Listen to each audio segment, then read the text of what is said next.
The next topic is now, how do we go ahead and create a position? Okay. So creation of position is important. Why it is important? Because now my job profile is ready. Unless I have a position available, I will not be able to link it. Okay. So you see the staffing. What is the, so here it is job management, which means I cannot create a position in this. Let's go into the other supervisory organization. Let's go the staffing. So I have position management, which means I can create positions here. So I'll click on actions and then I'll go to staffing. And then you see this option, create position. So this is also very important, interesting. Why it is interesting? Because it will go through a business process, guys. It will go through a business process. Now, what is that business process? I will show it to you in some time. So it will ask you why you want to create the position. So you have to specify. You see, is it the staffing that you have to do in a new project, or is it something that you want to do it in your existing project where you need people, you're understaffed? I will say I'm understaffed. Job position, title, I'll say account executive. That's fine, I can put that. Account executive. So, and it says number of positions. So if I have to put 1, 2, 3, whatever I want to put, I can. And then I'll scroll it down. Then you see it says availability date. So when is this job, when is this position going to be available? I'll say 21st.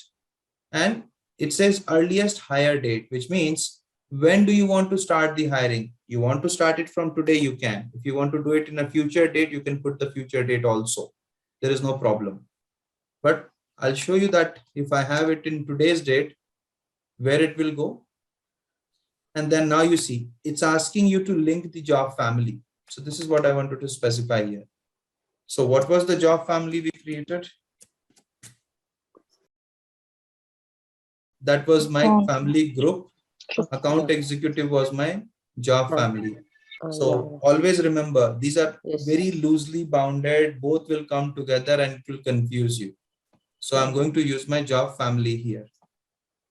So when I use my job family, it will give me the job profile. So if there were more than one job profile, it will be listed here.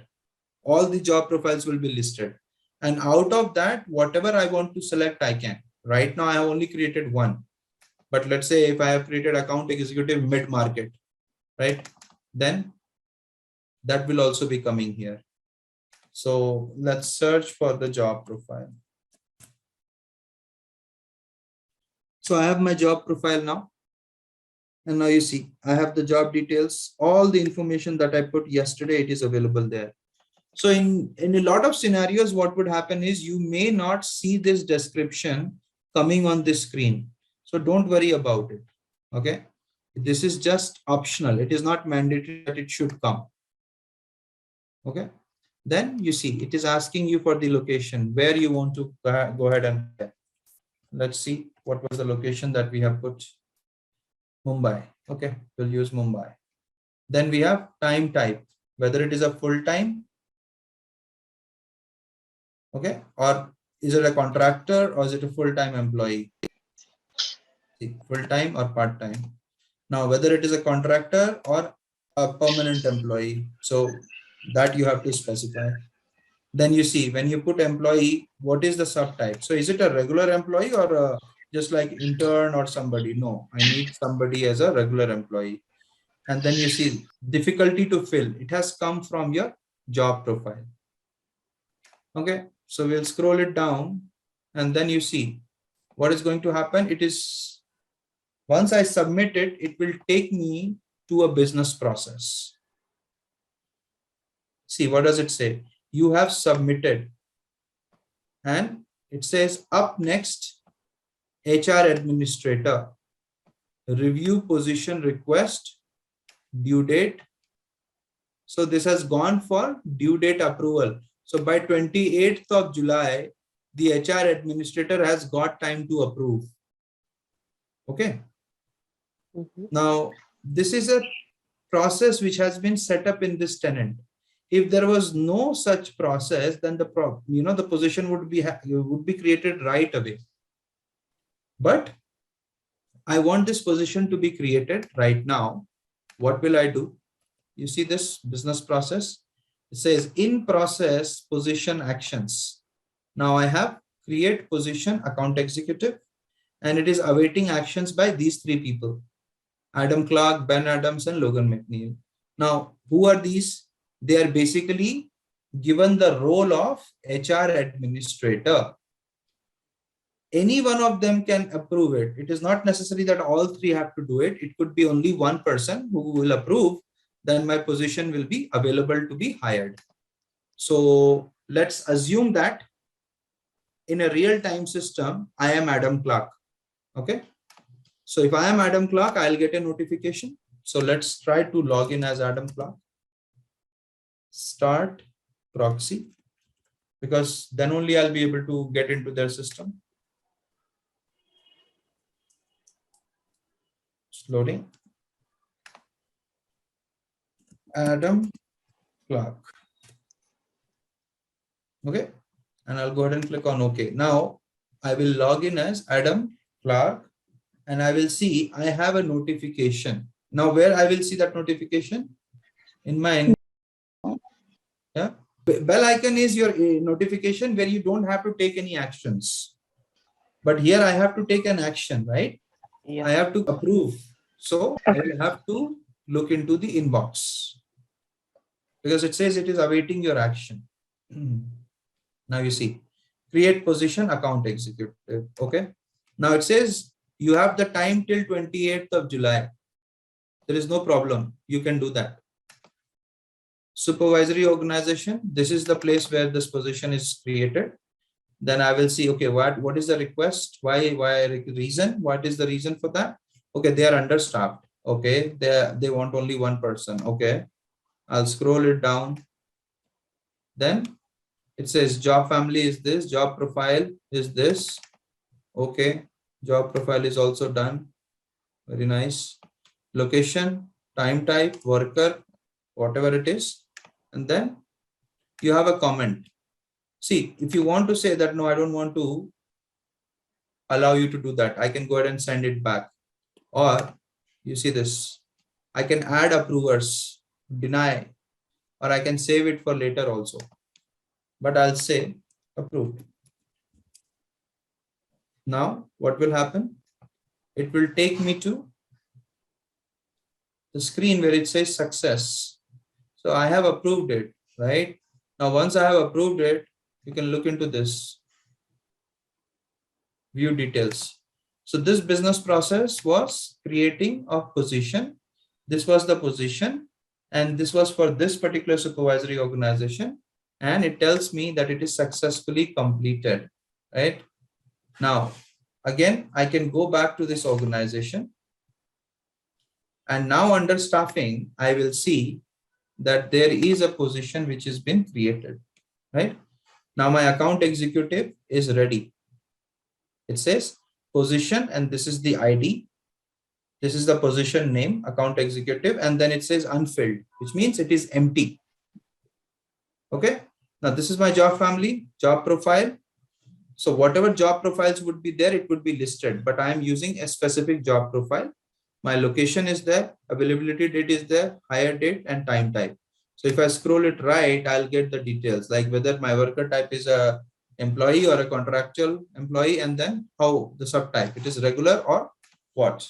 So this is the way how you actually go ahead and create a position. Okay.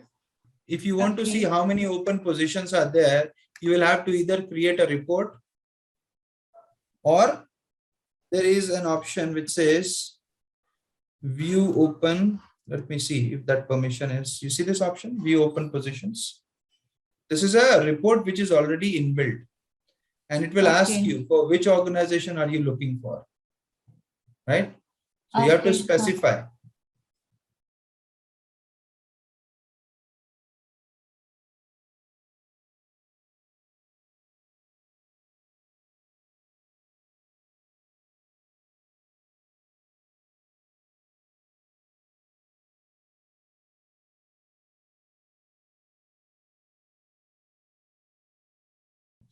Oh, I'm sorry, stop proxy. I'll go back as Steve.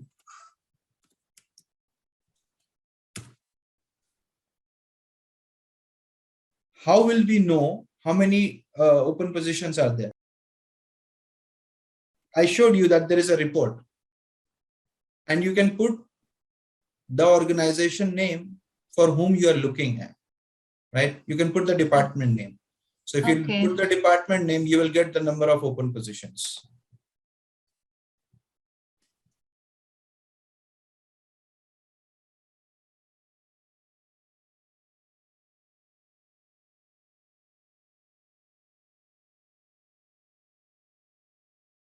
Every organization actually has a different method. Some company prefers that they will raise a ticket. They will raise a ticket and then it will go to the HR team. And from HR team, somebody will actually go ahead and assign it to the appropriate recruiter. In case I have access, so let me see. This is for open enrollment. Okay. Let me see what we have for positions. No, I don't think it is there. I mean, I don't have access to that. So probably these things can be set up here. But again, I'm saying, how do we know what are the approved open positions? So approved open positions, you will only be able to find it through a report. That is where you have to build that report, or you can generate that through the report, which I have shown it to you. Okay. Now, the next part is, how will you get the notification that you have to start working on it?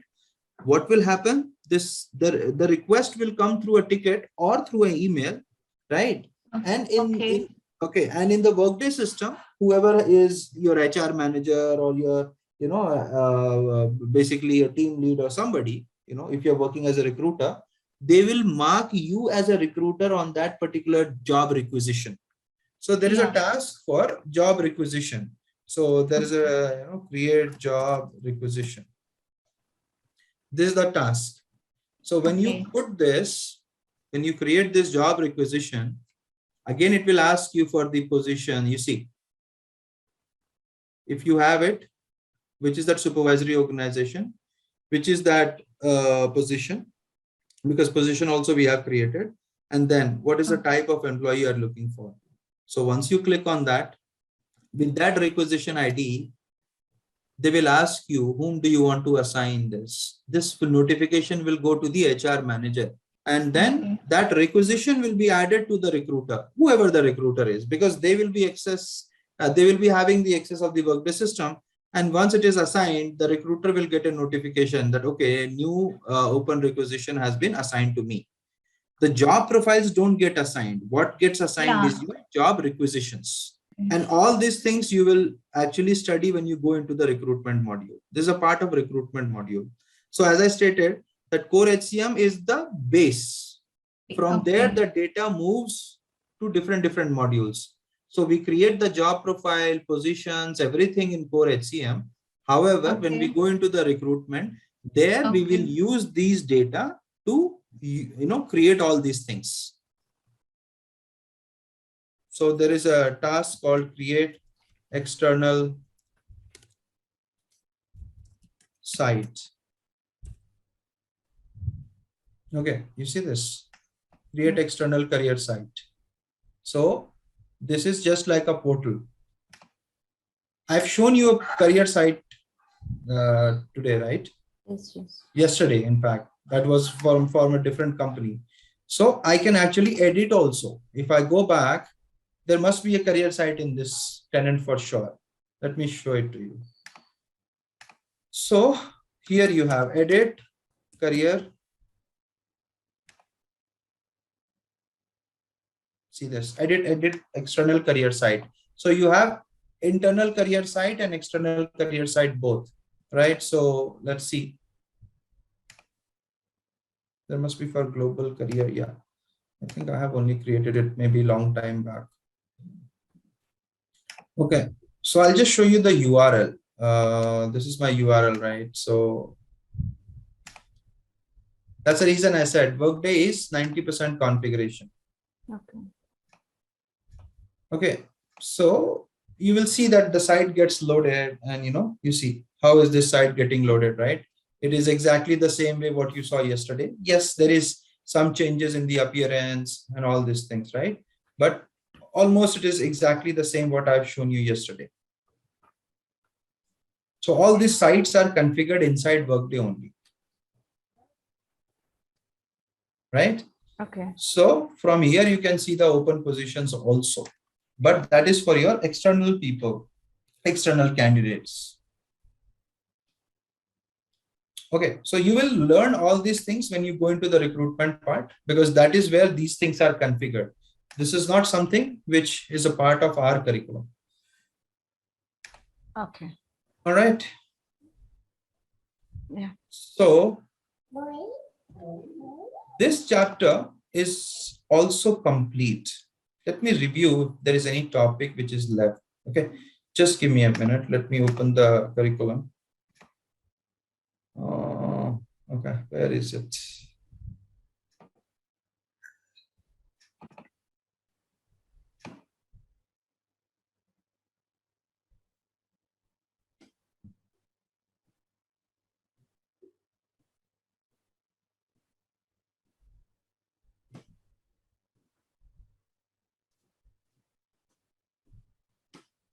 Okay, it's coming up. Give me just a minute. Yeah, it has loaded. All right, we'll go into, let's see the chapters 3, then 4, right? So we understood job profile. We understood job profile and localization. Localization is from where you're going to get the location, country location, and all those. Then job profiles and compensation grade. Now, compensation grade we have not covered. The reason is this is part of your compensation chapter. That is the next chapter which is coming here. Then we have management level hierarchy. We have understood management level hierarchy, and we have also understood the job level hierarchy. Okay. Then how do we differentiate between job profiles, job families, and job family group? Then how do you create the job profile, right? Then what is positions? How do we actually create a filled and unfilled? Unfilled we have not seen. We will see that when we actually go into the 7th chapter, because there I will show you if you make a mistake in giving, putting a date which is in future, then it will come as unfilled. Okay. And if you're putting the date today, then it will come as a, how you manage it. Then how do we create the positions? We did it. Then we edit the position restrictions and edit position. So this things we have done, but editing is something we will do when we actually hire somebody. Today we saw how do we create it, and editing means once we are ready for hiring. So how will we be ready for hiring? When we configure the hire business process, and that we are going to see in chapter 7. So this is where we will actually go ahead and configure the hire business process, and then we will use the positions, we will edit it, whatever is required we will do, and we will hire somebody. And then we will also see how security is used in there. So the next chapter is basically your compensation, guys, and this is little complex in nature. It might confuse you also.